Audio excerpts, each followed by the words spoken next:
Assalamualaikum warahmatullahi wabarakatuh. First of all, I want to thank my teacher, Teacher Tahira, and my mother who gave support to me until this speech was made.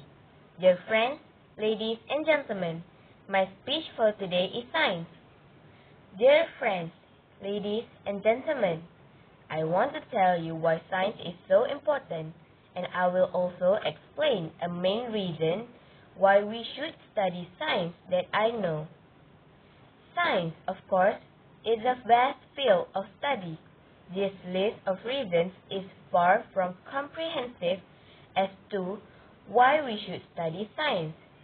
Still, hopefully, this speech will offer you and your students to some insight into why science education is so important. First, we examine some common misconceptions about science in our culture. We'll dispel each of these myths through Challenge B students aged 13 and older, research to the lives and discoveries of well-known scientists. As students learn more about the lives of past scientists, they'll come away with the importance of a science education. Then, we'll wrap up each section with several important lessons that Challenge B students will researching the lives of great scientists in the past. We'll also look at how a strong science education interacts with culture and philosophy. A main reason of studying science is studying science inspires curiosity and an attitude of discovery. For the misconception, today we have access to more information than ever before in the history of man. That's great, but it can also give us the misleading impression that we already have all the possible answers.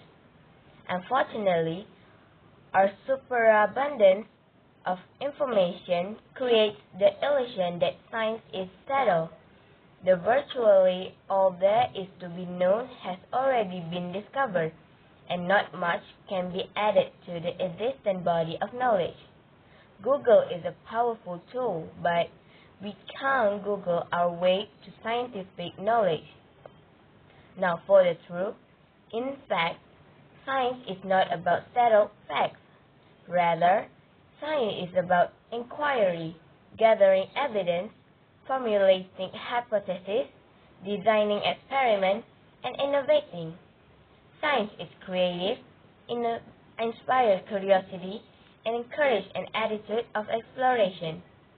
Challenge B students learn through real-life examples that settle.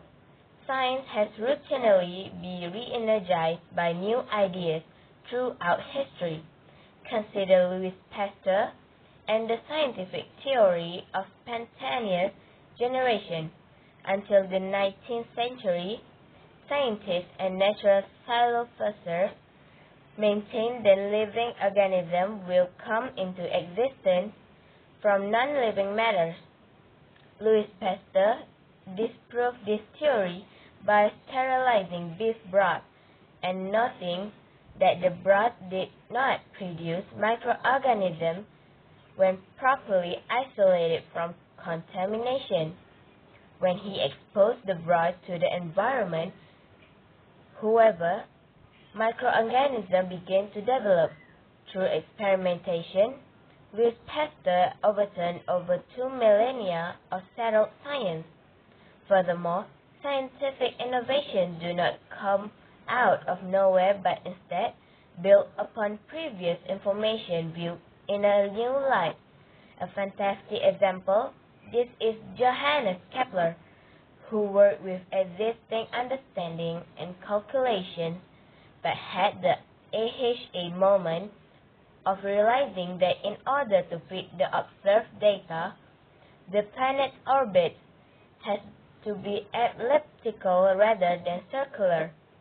For the lesson, students are exposed to excellent role models in the scientists they research. Students learn from these scientists how to be discovered themselves. They perceive that science is explorative, innovative, and creative. Students also learn the important life lessons of dealing with the ambiguity and frustration of stepping out into uncharted territory. They learn from famous examples like Faraday and Curie to respond to the questions of what to do when they do not have access to an answer key or an expert resource to consult. In addition, students are frequently to lifelong scientific curiosity by the models they meet in their research. Well, that's only for my speech today. I hope we can get a knowledge from this speech. Thank you. Assalamualaikum warahmatullahi wabarakatuh.